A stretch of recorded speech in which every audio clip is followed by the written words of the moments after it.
He's the Chief Financial Officer of the Sounders and the lead project manager within the Sounders for the Longacres project. Tom has been a season ticket holder since the inaugural season in 2009 and has been with the club since 2015. Today, Tom's going to discuss the new Sounders training facility, which is where we're at now. Tom? Thanks, Dwayne. How's that? Good? Thank you, guys. We're a small but sturdy group here. I have a lot to go through in 20 minutes. I'm going to leave a little bit of time for questions. I've done this presentation 2 times, so we'll see if I can do it quickly. There's a lot to talk about. As Garth started speaking, he stole some of my thunder, but not all of it. So I got some other tidbits, and just what we're going to cover today is why we chose here, sort of what the scope of the project is, what the schedule is, how we're designing it, some of the design principles behind it, how we're incorporating our social impact framework, our social justice framework, some of the design aesthetics, which are going to connect to some exciting announcements that are happening in some other sessions here, the Alliance and the Atrium, the Supporters Gate, and then I have a little, what I call dessert at the end, because you guys showed up, you get pretty pictures. So, let's start off by saying why Longacres. We wanted, in the Seattle market, close to where our employees and players were, room for at least 4 fields.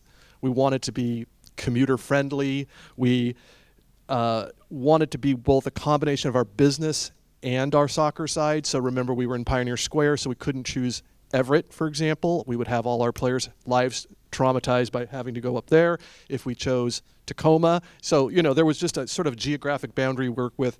And when you start looking at spaces in the Seattle area, it gets pretty narrow. There aren't that many big parcels of land that are undeveloped.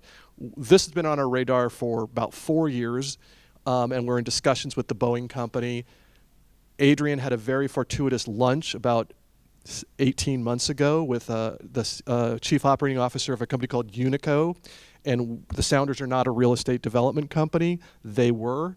They saw the potential of us being the lead tenant on this facility, and a year ago right now we were in the process of being the master tenant of this, not the whole facility, but of this building and the fields. And what that allowed us to do was it allowed Unico to go out and acquire the whole 150 acres as sort of the Sounders as the lead on the headline. And there's going to be a lot of announcements coming out over the next year about we're going to be taking about 50,000 square feet of this building. There's 600,000 over there. There's another 250,000 upstairs here. And I'll just tell you, there's going to be a community built here around us on the 150 acres that's going to be mixed-use retail, apartments, other businesses that I cannot tell you about, but it's going to be pretty dang cool just besides being the Sounders. We're going to have 5 fields, and I'm gonna go a little demo of sort of an overlay because there's some stuff that I want you all to pay attention to. So field 1, this is the big atrium here. Right out the front is field 1, so first team's going to walk out. Activation spaces, some cool stuff going over here. Over here we have secure parking, which we've never had for our players before, so that's kind of important. They go on these road trips, and their cars have to be secure. Up here, we're going to maintain access to practice for our supporter groups and the Alliance members by having some new structures that are going to swing in and out as the coaches will allow, so that if you come down and want to watch practice, you're probably going to get to watch the first 25 minutes, see the players get ready. If Coach Smetzer wants you to let you watch all practice, you can. But we want to retain that thing that is the Sounders, which is, you know, having access to actually the club, not being in a walled gate.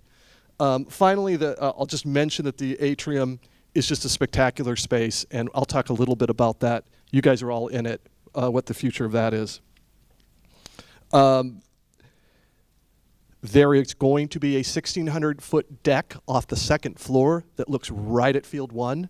So next year, maybe not next year, let's just say in 2 years when we have this meeting, you're probably going to go and start up there, and we're going to have a big party upstairs, and then we're going to come downstairs and go and have the meeting down.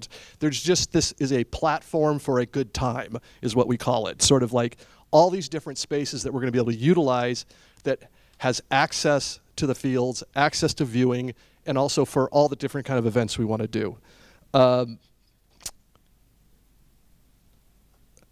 There'll be 25,000 square feet down here for all the team and 14,000 upstairs for the business office.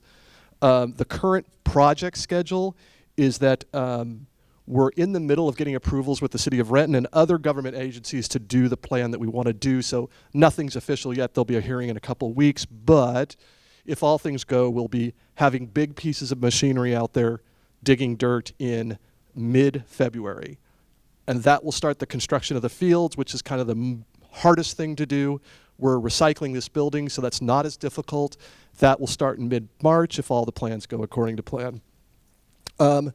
Interestingly enough, we're going 2 grass fields, 3 artificial turf fields.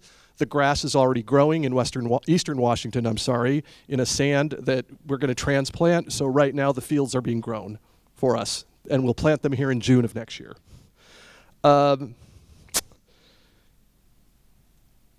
I want to talk a bit about, and everything's scheduled to be open in January of 2024, so we're on track to keep that. I want to talk about all the different users of this space, because I think what's really hard to get your mind around is that we're not building a walled-off complex. We're in the middle of this huge development where there's going to be different kinds of users. But then if you think about the Sounders, when you're in that room there, you start realizing it's not just the first team. It's MLS Next Pro, it's the academy, it's the technical support team. So we had to design around all those different functions. I'll talk a little bit more about Safe Sport in a second. We've got the business team upstairs. Also, Garth and his scouting department will be upstairs. And the player technical analysis teams will be upstairs. We've got alliance members and supporters. So we can't design this without thinking about you guys and our supporter groups and access to the facility. And in addition, we've got rave and youth programs. So we're running all the rave camps, all the youth activities in the building. So we have planned for things like a classroom that can be used in certain times to do our rave programming. Media partners. So we have to think about people like Jada Evans when she comes here on a Tuesday. Where do they go stand to interview Coach Schmetzer? And when we announce a new player, where's that going to be? And if it's a rainy day, where do they stand? And all that sort of stuff. So we're thinking about our media partners and making their lives easy so they have a place to work and also do the work that they need to do here. Corporate partners, a huge part of support of the club is all the Zulily and other partners. So designing spaces that they actually can use in their businesses. So, when you start adding that up, I'll layer one thing on. There's going to be probably 4,000 people working in that building over there. There's going to be 4,000 apartments here. So you have to think about how those people relate to this project as well. So it's a pretty complex set of users that we're solving for in the design. That comes back to sort of what the design principle I call is smart open. If you've been at Starfire, it's incredibly open, that it's essentially a youth soccer thing where you've squeezed a training facility into, and that had a lot of good aspects that we want to build on, but there were some parts that were really hard. And so we just want to have a more secure environment. In COVID, it was very difficult to maintain, our safety bubbles. There are security issues. And so when we're designing this, we want to maintain that safety of our players, safety of our staff, but also retain the culture of the club. So that's the balance that we're trying to do in everything we're designing. Finally, we want to incorporate into design our social impact goals. I'll just run through some of the stuff. First of all, we have a sustainability initiative. Recycling the building, number one, is a huge win. We're not building from scratch, so all the energy required to build this thing, we're saving a ton in that respect. We're abutting a wetland here, so we're having to account for how we're going to deal with that wetland, enhance it. So there's a whole wetland mitigation plan that we're working with the city on to make sure that we don't harm the wetland and that we maintain it. We're going through a salmon safe process, which is a formal process of how we build this and how we operate it to help salmon. I'll talk about accessibility. I think there's a couple areas here. We have to make it accessible for all physical abilities. And that means for, curbs, thinking through restrooms, thinking through all the different users that we want here. This club is committed to people of all abilities. we've got youth coming through. We've got all kinds of users that we need to make sure that when they come here, there's a place for them, they're comfortable, and it's accessible. So that is high on our list. Restrooms especially, intentionally inclusive of all gender identities. Living our values in cultural integration. I will tell you that there's going to be some exciting announcements coming up about how we're going to involve some local talent in the aesthetics of the building.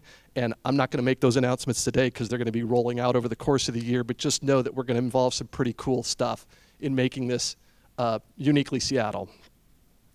And finally, I'll just talk about economic development. We're trying to be a hub for the south end of the city. So, south end of Seattle and the city of Renton. And this is the explosion that we hope to occur here over the next 5 years should generate lots of nice affordable apartments adjacent to a transit station where people can, it's 12 minutes from here to downtown Seattle on the train, and it's 200 yards that direction. So we hope to build a community here and in that process involve minority and women-owned businesses in our construction project. We're building this, we have a history of the intentionalist of involving minority and women-owned food services and restaurants, so we're designing in places where they can come and set up places to keep that momentum that we've gotten at Lumen Field and integrate that there. How are we doing on time, by the way? Okay. So, design and aesthetics. Everybody wants to see what this looks like. Everybody. And we're not showing anybody anything. I'm going to show you little things, and it's going to be in gray. And I apologize, but here's why. In the room over here, we're evolving our brand in the next year, and that's being announced in the room next door. And it's some pretty cool stuff. It is not it's an evolution, not a revolution of the brand. But what we want to do is when we open that door in 24, we want to have all of those elements incorporated into this building. And so you're going to be shared with this over the course of the next year, lots of cool stuff. Just know that the reason we're not just spinning it all out now is that we want to put it into the building. We want that new brand in the building's design. So that's kind of why we're kind of keeping things a little bit secret. There's going to be a lot of homages to the history of the site. I'll tell you that this place just, it was a horse track before that. It was a farm run by immigrants to the United States. After that, it was Boeing's headquarters, so we've got farming, horses, and planes. There's a lot of things we can do with that here. And then I would say the building itself is really modern. And I'll share this with you. A lot of design in the Pacific Northwest uses a lot of wood and concrete, and it's kind of like everything is, if you go to the 90, it's very much represented the 90. We tried to do some of that here, and it just didn't work. So it's going to be a much more modern and a cleaner look and feel because it's appropriate to this building. And I think it's going to be just modern. That's what I'll say. It's not going to be, you will not mistake it for the Portland Timbers headquarters. Let me tell you that right now. And I guess one next step is that we want the Alliance Council is going to help us. We have purposely left that beautiful atrium as sort of a blank canvas, and we're going to have some design work with them to define what goes on in the atrium. It already looks pretty darn cool, so the only thing we could kind of do is ruin it, I think, in some respects. But we want the Alliance Council to help us design out that space to be the Alliance space. So look for some results in the next year that'll be expressed of the input from the Alliance Council. And join the Alliance Council if you want to have some input. And finally, I'll just mention again that supporters gate is really key for us to make sure that we retain that access to practice. There's not a lot of parking over here, so we've thought about how a person would drive up on a Wednesday afternoon, where they would park, how they would get over there, and just making sure that we still retain the openness that is the Sounders. And with that, let's look at a couple pretty pictures. So this is the entryway of the first team. I drive up, I park my very nice car behind the secure gates, I get out, I walk through. This is a different, most of this facility will be sort of logoed windscreen blue stuff around the perimeter entirely. But this will be a special treatment because we want our first team players to walk in and have a moment that is like we're serious here, and it's going to be pretty darn cool. This is the new locker room. I'm not going to give away the colors and things, but let's just say the design of every stall. I can't tell you the amount of input we've had from the coaching staff, the players, and Garth on exactly how these lockers are designed and how they function. It's got some other cool features you'll see when we unveil it with the real colors and some of the technology that we're embedding in it. This is what I'm really excited about. This is my lunchroom now. I get to come here, and if you'll notice outside will be that deck. So I'm going to eat lunch here, and if I wander out, I can watch first team practice off the deck. And that's the view of that deck.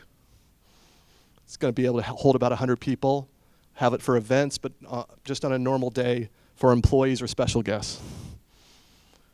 And that's it. So if anybody have any questions?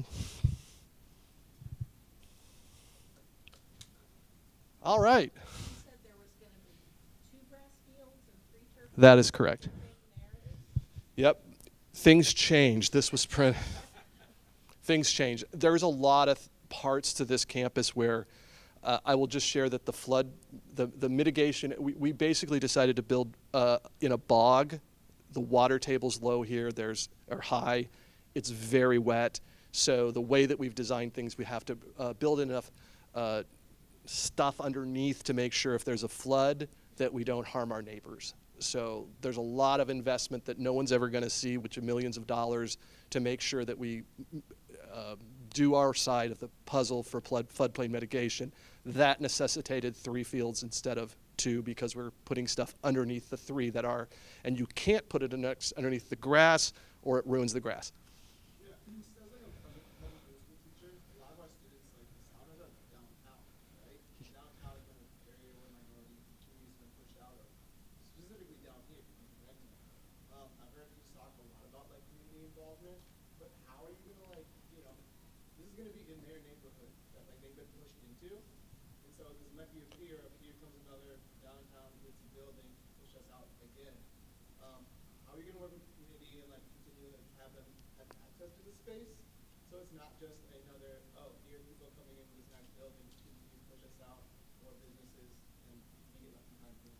I think it's a very good question. Here's the answer. First of all, working with the city of Renton on a ton of investment directly with the school system and access to the sounders in a couple ways. One, programs, and Maya Mendoza is actually talking about this over in that room over there, but I'll give you a little bit. Working with the city of Renton schools and making sure the sounders programs which we have in place are active in those schools. Second, intention of building a mini pitch here that is open to the public, unscheduled, 365 days a year, open, that the Sounders mini pitch, which the Rave Green Fields. So having a spot, I will say there are going to be, the Rave, our general approach is to work through the Rave Foundation, and the Rave Foundation's purpose is consistent and entirely on point with what you're saying, which is to create access to this, to not put it in as a walled complex, but to create opportunities. For example, the classroom that we're going to have here and use for STEM purposes. For example, the mini pitch. But in addition to that, out in the community, the programs that we're going to partner with the City of Renton School District on, which Maya's talking about.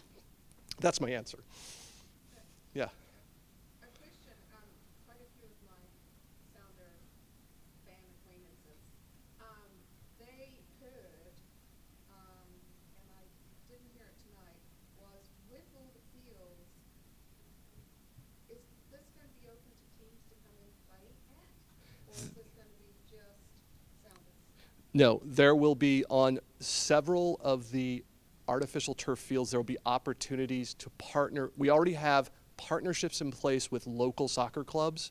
So we're going to partner with those groups to have, there is a dearth of soccer fields available in Seattle for soccer practice. And so there are going to be evening opportunities for us to bring in other clubs to use these fields. Yeah, the thing is, yes, north, there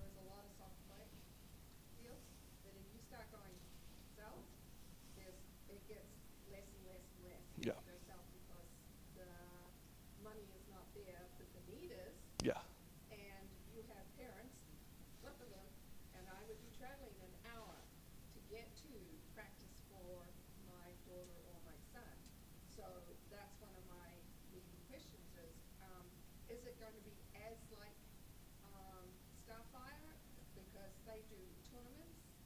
Are they going to be able to use as the the tournaments get booked right out? Yeah. Are they going to be able to use some of these fields when they're doing tournaments? I can't make specific commitments. Let me say a couple things. One, on top of this, we are re-energizing our camps program, which largely run in the summer, but we are going to expand those. So there's going to be a lot of activity here with youth in the summer in our camps program. So that's what. Second, the fact is that we take up a huge amount of room at Starfire. Yeah. By us leaving, it's not just that we're maybe going to add 2 more fields here available for youth usage or soccer club usage. We're putting back into play 3 fields over there. Yeah. So this is really, the 5-field nets out to a lot more availability. I hope that answers your question, but I don't also want to make commitments I can't keep. Yeah. That's the other part. Well, I understand about the drainage and the swamp and everything else because it feeds on salmon. So I know there's going to be some major headaches for you. Yeah. Good Hey, luck. Speaking of Starfire, when you open this facility in 2024, are you going to have any presence there using the big stadium that? I think the plan for playing Defiance games is still, I think, to stay at Starfire for the time being. We don't have any plans to play games here, though we'll see how things go. You were talking about the approval you're waiting for plans to be, is there final plans to be approved? Can you talk a little bit more about that? There's a public hearing on December 10th with the city of Renton, in which they have the ability to approve our project, essentially. So it's a public hearing. You can attend online, and the result of that leads on some time frames that allow us to start construction. There's still more stuff to be filed, but it's a big step in this process. Thank you, everybody.